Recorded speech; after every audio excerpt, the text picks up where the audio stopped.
Olá, amigos. Esta é mais uma edição do programa Livros que Iluminam aqui na FEB TV. Temos a satisfação de estar no espaço muito gostoso que é a Biblioteca de Obras Raras da FEB em Brasília. E hoje trazendo para a nossa companhia, para o nosso bate-papo, Sheila da Costa Oliveira, que é pedagoga, trabalha na FEB já há muitos anos na orientação de cursos, preparação de roteiros, na revisão de material e também trabalha na área da mediunidade, na assessoria também da revisão de material destinado ao curso da mediunidade.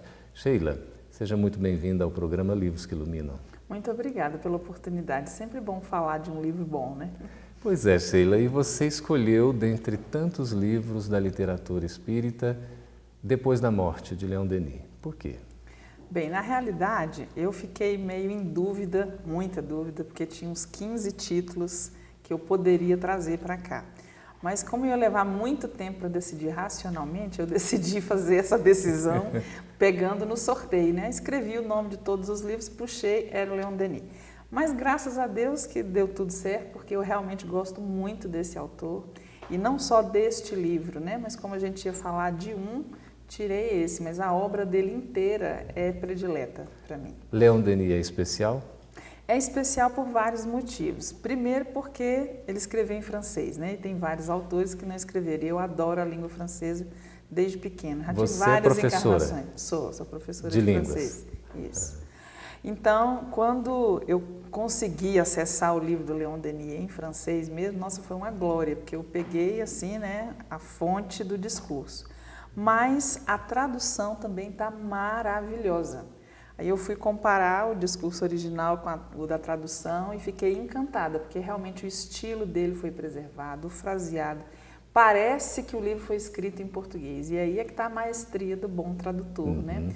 Fazer o discurso de chegada parecer tanto com o discurso de partida que você já não sabe mais se a obra foi escrita em francês ou em português. A tradução não deixa de ser uma interpretação, a gente poderia dizer assim, Sheila? Mas, com certeza é um trabalho interpretativo, porque o vocabulário e os estilos de escrita são gigantescos, né, em cada idioma.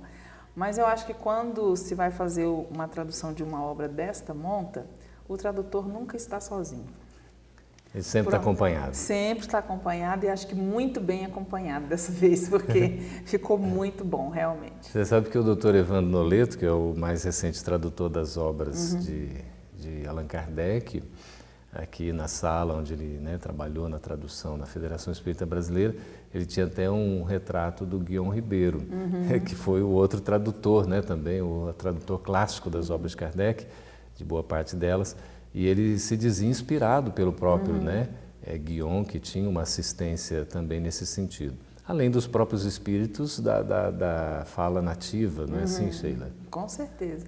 Acho que um trabalho dessa natureza que envolve um conteúdo espiritual, ele não fica preso nas mãos de um mero ser humano. Né? É um trabalho de equipe. Essas ações todas são planejadas no mundo espiritual e concretizadas aqui. Então, quem está puxando a rédea, dizendo para onde vai, não somos nós. Nós somos instrumentos. Com certeza. E temos que ser dóceis. Ah, de preferência, né? Porque já viu o cavalo que não é dócil, né? Leva umas chibatadas, né? Então é melhor que a gente ande bem assim. Melhor, né? Realmente. Aí vem a fidelidade, né, Sheila? Ao original, ao trabalho, essa seriedade, não é? Exatamente. O processo editorial todo não é nada simples, né? Porque tem que ter um rigor. E você, como revisora, você acha que os livros da FEB têm um trabalho diferenciado em termos desse rigor na edição? Você consegue verificar isso? Olha, desde criança eu lia livro da FEB, porque eram os livros espíritas, não tinha outra editora, né? Há 48 anos atrás, quando eu era criança, não tinha outra editora, era essa, né? E eu sempre achava os livros muito bem escritos, muito bem trabalhados, né? E quando começou essa chuva, né, de outras publicações de outros lugares, o conteúdo era muito bom. Mas eu sou chata com texto, né? Então, é uma exigência. É uma né? exigência minha. Às vezes eu ficava prestando mais atenção nos deslizes de forma do que no conteúdo. Eu já melhorei, né? E eu consigo abstrair agora essa questão de forma, fundo, para mim já está bem mais tranquila. Mas eu acho que uma obra, quando ela tem o papel de esclarecer, ela tem que ser confiável em todos os aspectos. E para mim o aspecto textual, a maneira de apresentar faz parte desse trabalho. Leon Denis é considerado um filósofo. Você concorda? Eu acho que ele vai além, porque eu já li muitos filósofos, né? Ao longo dos meus 54 anos de vida, já li muito. Eu aprendi a ler com 4 anos, eu sou uma leitora inveterada. Eu não consigo ir dormir sem ler alguma coisa. Na minha cabeceira tem sempre 3, 4, 5 livros para eu escolher ali o estilo que mais está fazendo... Continua assim, Sheila? Continua. Eu lembro que há mais de 2 décadas a gente conversou, você já tinha esse comportamento. Pois é, eu sou sempre compulsiva, eu não consigo parar de fazer isso. Mas é uma boa compulsividade, né? Com certeza. Salutar. Eu acho melhor eu acabar meu dia lendo alguma coisa boa do que pensando besteira, né? Aí emenda a leitura com o pensamento já dá uma preparação melhor para o sono, né? Graças a Deus. E eu vejo assim que o livro espírita, ele tem esse poder de nos ancorar no pensamento bom. E por isso eu tenho sempre ali, né, o material à disposição, que pelo meu estado de espírito na noite eu vou lá, escolho o título, às vezes não é nenhum daqueles, eu levanto, vou até a estante, pego outro para conseguir fazer o término do dia da maneira como eu pensei. Por que Leon Denis é mais que um filósofo? Porque a escrita dele é transcendente ao discurso filosófico, ele é também poético. E eu adoro poesia, eu sou apaixonada por poesia. E desde criancinha eu sempre escrevia, eu declamava, né? Aqui em Brasília tinha um programa na Rádio Nacional, que era um programa de rádio infantil. E eu fazia parte, né, das pessoas desse programa, porque meu pai me levava para declamar nesse programa. Então, desde pequenininha, com 4, 5 anos, eu já sabia poemas grandes. Com 7, 8 anos eu declamei nessa rádio, foi o Navio Negreiro, do Castro Alves. Então, eu sei de cor o poema até hoje, então eu adoro memorizar poemas, né? E a linguagem do Leon Denis é poesia em prosa, né? É prosa poética, é uma mistura dos dois estilos absolutamente perfeita para mim. Quer dizer, ele trata de assuntos profundos, mas com uma linguagem... envolvente. Ele não é lógico, né? Porque na filosofia você encontra muito essa questão do silogismo, do encadeamento de pensamentos, da argumentação, né? A argumentação do Leon Denis não é lógica somente, né? Ela sim. tem outro arcabouço de pensamento ali por trás, é uma lógica sensível, né? Se eu posso dizer assim. E aí eu me sinto profundamente envolvida pelo que ele coloca na escrita dele. A sensibilidade do poeta. Exatamente. Com a verdade filosofal, né? Que acho que é uma combinação assim quase única. É interessante, porque ele navega entre assuntos muito distintos, assim, se referindo à questão do humanismo, das questões sociais, da questão da dor, dos problemas que nos envolvem no processo evolutivo, e ele navega, parece que com uma facilidade impressionante. Eu sinto essa facilidade também, porque a mesma coisa que eu encontro nos livros da codificação, por exemplo, que é abordar toda a gama de assuntos que a gente consegue pensar, tem um gancho lá na codificação que você pode tomar como base para o seu raciocínio doutrinário. No Leon Denis eu vejo também essa mesma capacidade, porque tudo que está tratado nos livros da codificação, ele também tratou nas obras dele, né? Numa outra sequência, numa outra organização, mas está tudo lá também. Tanto que eu uso muitas vezes os dois como autores bem complementares. Tanto que em Brasil, Coração do Mundo, Pátria do Evangelho, o Espírito Humberto de Campos coloca que Allan Kardec teve lá os seus colaboradores, missionários que vieram desenvolver determinados aspectos da doutrina espírita. E cita Leon Denis na questão do aspecto filosófico. Quer dizer, Leon Denis é um espírito que merece o nosso respeito, né, Sheila? Com certeza, né? E acho que a espiritualidade é muito sábia e por mais bem preparado que fossem os espíritos que vieram naquele primeiro momento para trabalhar pela codificação, todos nós somos seres humanos e todos nós somos falíveis, né? Então, eles não trouxeram apenas um encarregado de fazer todo o trabalho, é toda uma pleiade, né? Isso está muito claro lá no A Caminho da Luz, né? E uma coisa muito sábia da espiritualidade que é deixar o time pronto, né? O goleiro falhou, vamos colocar o outro. Tem substituto. O artilheiro falhou, vamos colocar o outro, porque é um time realmente, né? Um trabalho de equipe, arquitetado no plano espiritual. Isso é tão interessante que as 3 revelações, quando a gente vê, né, aqui no Ocidente, a primeira da justiça, tendo Moisés como intermediário, né, mais ou menos 1.200 anos antes de Cristo, vem depois o próprio Cristo com a revelação do amor, né? Moisés traz a revelação da justiça, Jesus traz a do amor, e depois vem o Espiritismo com a revelação da verdade, mas não personificada no indivíduo, já para demonstrar que de fato é um trabalho em equipe. Eu acho que o próprio conceito de verdade, ele é tão múltiplo que não dá para você ancorar em um único ponto de vista, né? Esse conceito, né, que vai inclusive corroborar amor e justiça, né? Você só consegue amar quando você vê verdadeiramente. Você só consegue ser justo quando sabe a verdade. Por isso que tem tanta prova, tanto testemunho, que é para a visão do juiz se aproximar ao máximo da veracidade dos fatos. Cada um de nós enxerga um pedaço dessa verdade. Então, transformar a verdade numa construção coletiva, para mim, é mais uma prova de sabedoria da espiritualidade, porque nenhuma visão humana consegue abarcar todos os aspectos de qualquer coisa. E a gente vai tendo essa revelação gradativa, né? Tanta sabedoria na espiritualidade, né? Exatamente. Se mostrasse tudo de uma vez, a gente não daria conta, né, Sheila? Mas se a gente não consegue entender nem um caleidoscópio, cada pedacinho dele, né? Imagina entender a força que gerou o movimento, quando foi que cada uma das pedrinhas saiu do lugar que outro desenho formou, não dá, tem que ser devagar mesmo. Maravilha, né?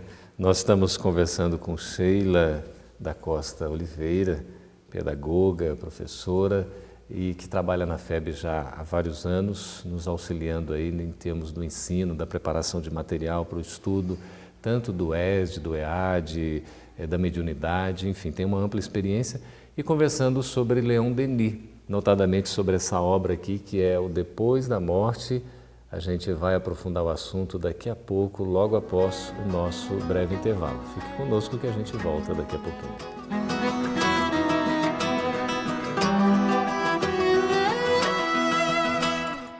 Quer saber mais sobre o Espiritismo? Sabe onde encontrar os melhores livros de estudo? Venha conhecer as livrarias da FEB. Aqui você encontra obras da doutrina espírita, como os livros da codificação, estudos sobre a mediunidade e obras científicas. Tudo para fazer a diferença em seu conhecimento. E claro, com o conforto, a qualidade e a cortesia que a FEB sabe proporcionar.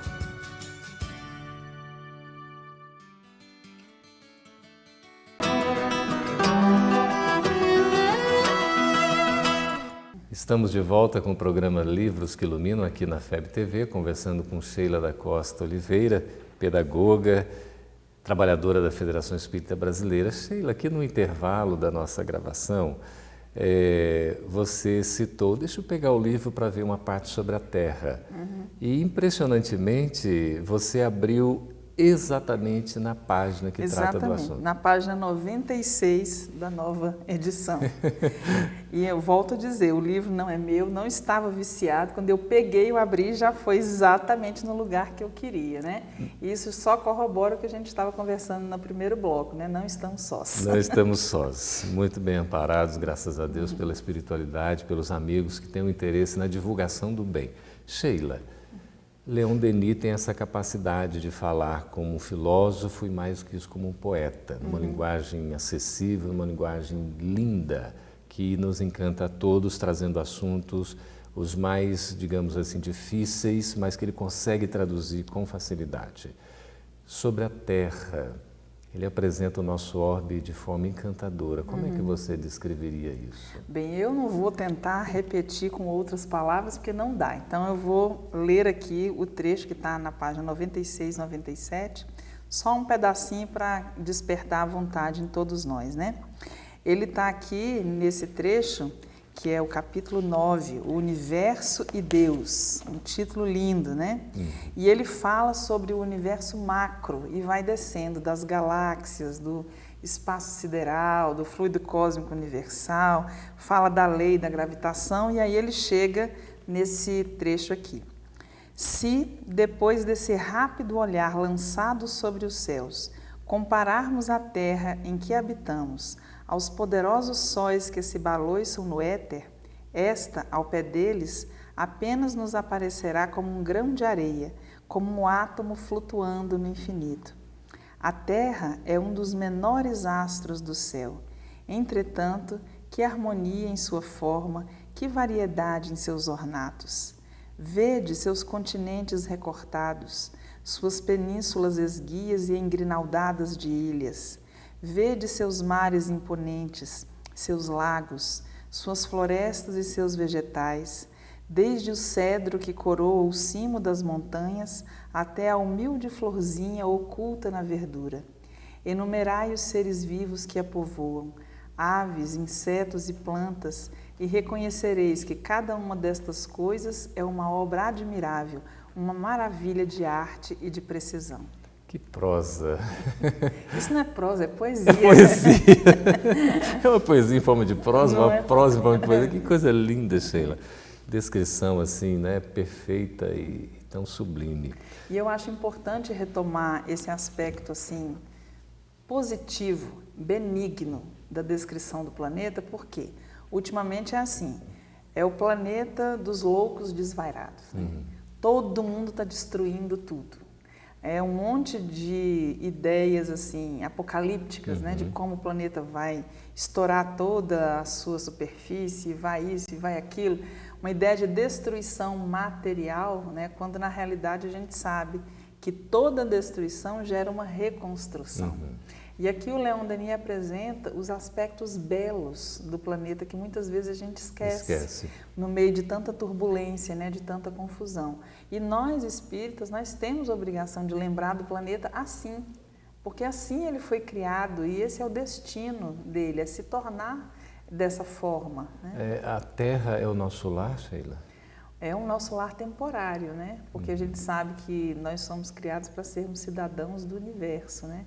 E é isso que o Leon Denis também coloca aqui, que através das mortes sucessivas e sucessivas reencarnações, a gente vai alcançar esse status, né? De não ficar preso numa cidade, nem num estado, nem em um país, nem em um continente, nem em um planeta. Nós vamos aprender a viajar e a conviver com os espaços universais. As diversas moradas. Exatamente. É da sua lavra também, como poetisa que você estava falando, aquele trecho, aquela poesia que virou música na nossa adolescência, na nossa juventude, quando éramos um pouco mais jovens, a gente cantava, enfim, tínhamos até um grupo de música, você se lembra? Lembro. Então, que diz assim sobre a terra, né? Você se lembra daquela que dizia que a terra é o nosso lar, a gente precisa aprender a amar, né? Fala também da escola.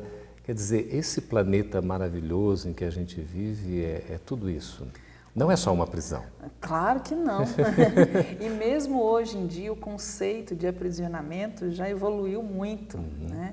A gente já sabe que muitas vezes o aprisionamento ele precisa servir como uma pausa no fluxo, né, de erros sucessivos de um indivíduo e que estão comprometendo a tranquilidade da vida social. E as pessoas que estão reencarnando para cuidar disso, elas estão mostrando uma maturidade muito grande. Não adianta somente segregar, é preciso acolher, reorientar e reinserir, né? Então, o planeta Terra, ele pode ser sim uma prisão para os grandes verdugos, mas ele também é um espaço de liberdade muito grande, aquela que nós conseguimos ter, né, no atual estágio evolutivo em que nós estamos. E ela também é um exercício, é um lugar de trabalho e de aprendizado, além de servir para drenar as energias ruins que a gente trouxe de outros lugares, né, de outros momentos da nossa vida espiritual. E a importância de Leon Denis, a leitura dos seus textos nesse momento em que a gente vive na Terra, uma situação de plena transição planetária? Bem, eu penso que a obra espírita, no geral, ilumina muito a nossa percepção desses fenômenos, né? Primeiramente porque a gente para de pensar em alguma coisa imediatista, né? Hoje acordamos como planeta de provas e expiações, dormiremos e amanhã seremos já planeta de regeneração. Não é bem assim. Não é bem assim. Então, acaba com esse imediatismo nosso. A gente aprende a ver as coisas em períodos, né? em períodos de tempo que estão adequados ao nosso ritmo evolutivo. Tem, inclusive, reflexões até sobre a volitação, né? A volitação ainda é um processo de deslocamento que, para nós que não conseguimos volitar, eu não consigo, né? É assim muito lento. Não se preocupe, você não está só. Por isso a gente ainda tem que sofrer com o trânsito, como eu sofri para chegar hoje aqui e gravar o programa, né? Mas é interessante a gente perceber que aquilo que se manifesta até como uma capacidade assim muito extraordinária, né? Que para a gente que está preso no corpo, volitar é o sonho dourado, né? Mas o espírito realmente evoluído, ele pensa e ele está lá. Ele não tem que se deslocar no tempo e no espaço. Ele pensou, pronto. A nossa esperança é que a gente vai chegar lá ainda. Com certeza, né? E aí na ficção científica, isso aparece, por exemplo, lá no Jornada nas Estrelas, né? Bato aqui e teletransporte, né? A gente não vai precisar de nenhum aparelho para isso, porque o nosso grande aparelho é a nossa mente, né? A nossa evolução espiritual. Isso fica muito claro aqui nesse livro, em que à medida em que a gente vai evoluindo, nós ficamos mais autônomos, nós ficamos mais senhores da situação, temos mais clareza, mais verdade, mais condição de fazer coisas que são aparentemente impossíveis, mas que quando nós alcançarmos esse patamar vão se tornar até naturais. O próprio corpo físico vai se adaptando, vai se moldando, vai se aperfeiçoando para essas necessidades, digamos assim, ou essas capacitações futuras. Com certeza, porque quando a gente desencarna, a cada encarnação pressupõe que a gente vai desencarnar melhor, né? Que é esse o plano, né? Não é a gente perder uma vida desencarnando do mesmo jeito como você desencarnou na outra. Né? Vai desencarnar melhor, com mais lucidez, com mais mobilidade, com mais consciência. E aí o nosso corpo espiritual vai acompanhando isso, né? Ele vai ficando cada vez mais volátil, cada vez mais leve, né? Mais fácil de manipular. Porque se eu pego, por exemplo, uma madeira e eu quero fazer uma escultura, eu tenho que cortar, eu tenho que serrar, eu tenho que lixar, tenho que fazer muita coisa porque aquele material é pesado, né? Se eu pego um metal, agora se eu pego uma cera derretida, é muito melhor. Eu pego uma argila, ela é muito mais maleável, né? Então, à medida em que a gente vai ficando mais leve, nós também vamos ficando mais plásticos, né? Mais adequados às novas situações. Sheila, o Leon Denis fala também do perispírito, né? Do corpo espiritual, e fala como um poeta e um filósofo, uma coisa linda. Mas o livro Depois da Morte, o que vem depois da morte, afinal de contas? Olha, a maioria das pessoas diz que não sabe, né? Mas eu acho que sei, pelo menos um pouquinho, né? Principalmente porque eu já fiz regressão em vidas passadas, né? E a gente sabe que os nossos depósitos de memória estão aqui muito guardados. E o que acontece depois da morte é uma coisa muito natural. A gente vai olhar para a vida que teve, saber se foi aquela que foi planejada, se você aprendeu o que precisava ter aprendido e vai planejar uma outra se preparando para ela. Então, é só isso, né? Depois da morte é um espaço de erraticidade, né? Como a gente aprende na doutrina espírita. Isso é uma continuidade natural da existência que a gente está vivendo. Acho que o nosso jeito de encarar a morte ainda é muito primitivo.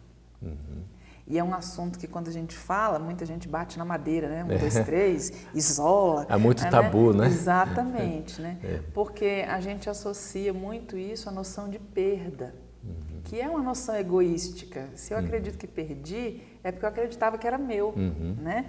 Mas na hora em que a gente não acredita mais nisso, então a perda some e a gente continua em fluxo, né? Não é uma coisa que parou, que cortou, que reduziu, que retirou, mas é algo que continuou numa outra vibração que a gente ainda não domina. A extraordinária obra de Allan Kardec, que é a quarta da codificação, né, publicada em 1865, O Céu e o Inferno, logo o primeiro capítulo, né, Sheila, trata do porvir e do nada, já mostrando o que nos aguarda.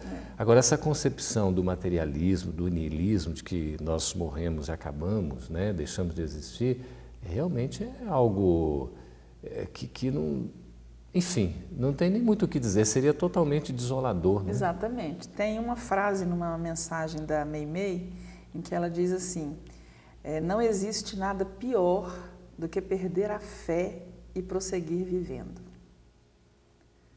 porque é exatamente isso. Se eu perdi a fé na minha vida, na existência do outro, nas coisas que estão acontecendo e que vão vir, que eu vou fazer o quê? Eu vou continuar no automático, né? E aí eu também fico flutuando nesse automático de acordo com um ritmo que não é o meu, eu estou sendo levada. Exato. Né? Imaginemos. Da importância da esperança, né, Sheila? Exatamente. Nós vamos para um breve intervalo e voltamos daqui a pouco na continuidade do programa Livros que Iluminam. Estamos conversando com Sheila da Costa Oliveira.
Estamos de volta com o programa Livros que Iluminam aqui na FEB TV, conversando com Sheila da Costa Oliveira, pedagoga, trabalhadora da FEB, sobre a obra maravilhosa de Leon Denis, que é Depois da Morte.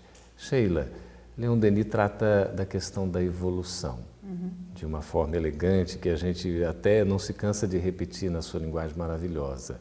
Como é que ele aborda a evolução do espírito? Bem, ele faz isso em vários pontos de todos os livros dele, né? Mas eu vou tirar apenas um aqui que nos mostra a evolução tendo como alvo alcançarmos a Deus, né? E aqui está assim: do trabalho dos seres e das coisas depreende-se uma aspiração para o infinito, para o perfeito. Todos os efeitos divergentes na aparência convergem realmente para um mesmo centro.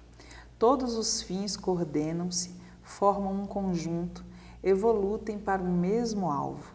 E esse alvo é Deus, centro de toda a atividade, fim derradeiro de todo pensamento e de todo amor. Aqui a gente vê no primeiro trecho a filosofia pura, né? A aspiração para o infinito, para a perfeição. E depois o trabalho poético que chega, né? Deus como centro de toda atividade, fim derradeiro de todo pensamento e de todo amor. Então, a visão que o Leon Denis nos dá da evolução não é uma coisa mecânica, é a de um processo complexo, amoroso, e altamente ligado ao contato nosso com o transcendente. Então, à medida que a gente vai se ligando mais a essa transcendência, mais a gente está realizando o trabalho evolutivo, né? Sheila, vamos pegar de surpresa aqui. Eu queria que você voltasse ao programa para a gente conversar sobre o grande enigma.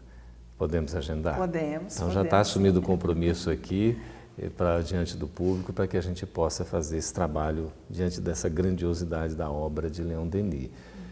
Nessa questão do processo evolutivo, nós poderíamos afirmar que estamos vivendo na atualidade um período de crise moral, Sheila? Com certeza, e eu acho que aí Emmanuel nos ajuda muito a compreender a crise, né? Porque no conceito de crise está incluído o significado de brecha. Então, toda crise é uma rachadura, é uma brecha.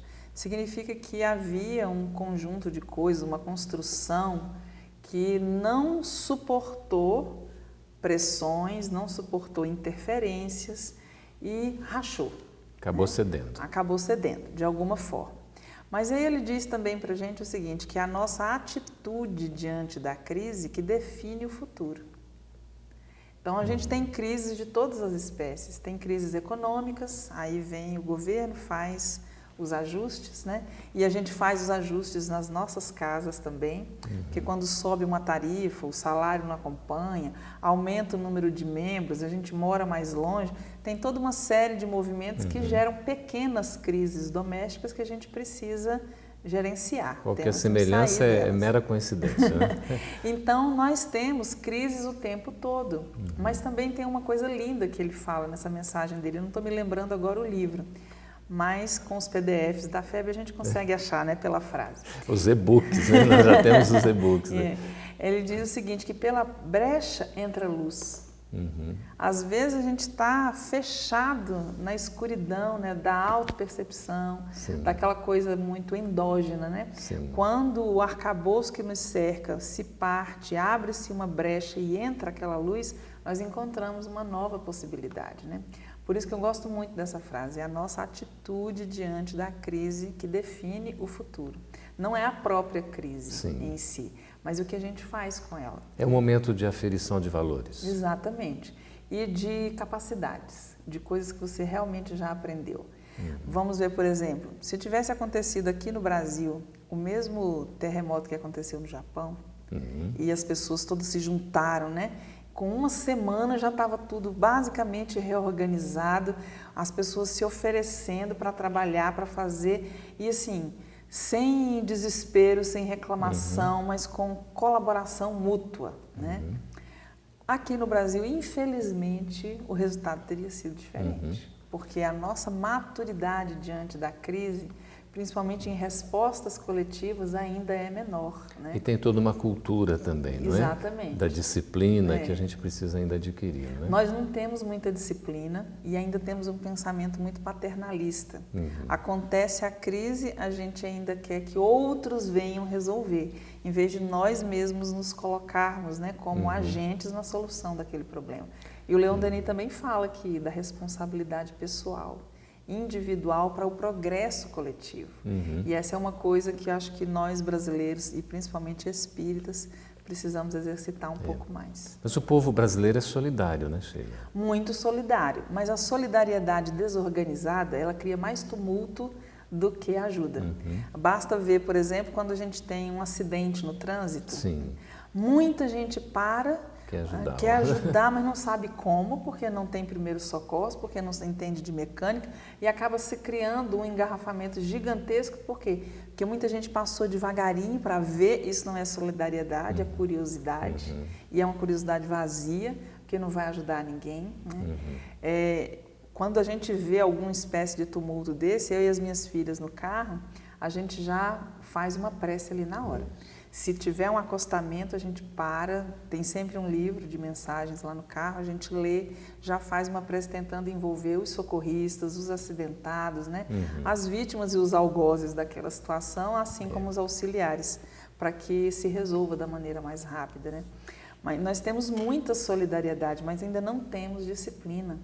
E por isso eu acho tão importante, de novo, resgatar Emmanuel na sua primeira conversa com o Chico, né? O que eu preciso fazer?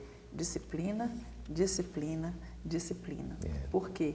Porque sem isso as boas intenções, né, ficam patinando sem conseguir os bons resultados. E o próprio Emmanuel conceitua, né, que a espontaneidade é precedida pela disciplina. Exatamente. A gente vai ter um comportamento natural, um hábito já de fato adquirido, mas depois de ter sido disciplinado. Exatamente. Né? Porque a nossa consciência está comandando a nossa vontade. Então, eu quero esse resultado, eu vou fazer dessa forma, dessa forma e dessa forma para conseguir o resultado que a gente quer. Mas depois que esse resultado já está dentro do nosso modo de agir, ele vira espontaneidade. Mas foi preciso um trabalho antes, né? A pessoa que acorda espontaneamente às 6 horas da manhã, ela pode ter sido acordada pelo despertador durante décadas, né? Até ela conseguir se organizar. Eu já digo, fazendo um parênteses, que eu odeio despertador, então eu me programo. Eu tenho que acordar às 5h30, eu acordo. É o relógio biológico. 6 horas eu acordo, porque se eu tiver um despertador me acordando, acabou meu dia. Então, eu aboli isso há décadas da minha vida, que é para não precisar. Que também é uma questão de disciplina, né? Sheila, a gente poderia dizer que Leon Denis, com os resultados do seu trabalho todo assim grandioso, foi um homem disciplinado? Bem, eu não o conheci, mas pela árvore se conhece o fruto e pelo fruto sabe-se de que árvore veio, né? Uma obra dessa monta, numa época em que as pessoas não tinham computador, não tinha máquina de escrever, escrevia tudo à mão, né? Tinha que ser disciplinado, porque senão ele não conseguiria escrever essas obras todas, né? E é uma reflexão muito séria, porque hoje em dia a gente tem todas as facilidades, né, da logística, da informática, e às vezes a gente não produz coisas com a mesma qualidade, assim, nem um milésimo, né? E é um alerta para nós, porque às vezes o excesso de facilidade nos vicia, a gente perde a capacidade de fazer o esforço, e isso é uma coisa muito ruim, né?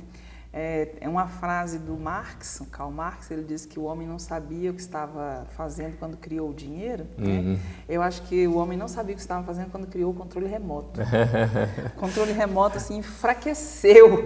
Toda a nossa corporalidade é uma coisa assim, não, eu tenho que me levantar, não, mas eu tenho que levantar para ir lá trocar o canal, para fazer não sei o quê. Então, isso vai contaminando as outras instâncias de ação na nossa vida. Conversar sobre Leon Denis, sua obra, que nós estamos falando mais especificamente do Depois da Morte, que é um livro dividido em 5 partes, muito bem assim estruturadas. A gente tem a primeira parte, né, Sheila, sobre crenças e negações, aí são 8 capítulos.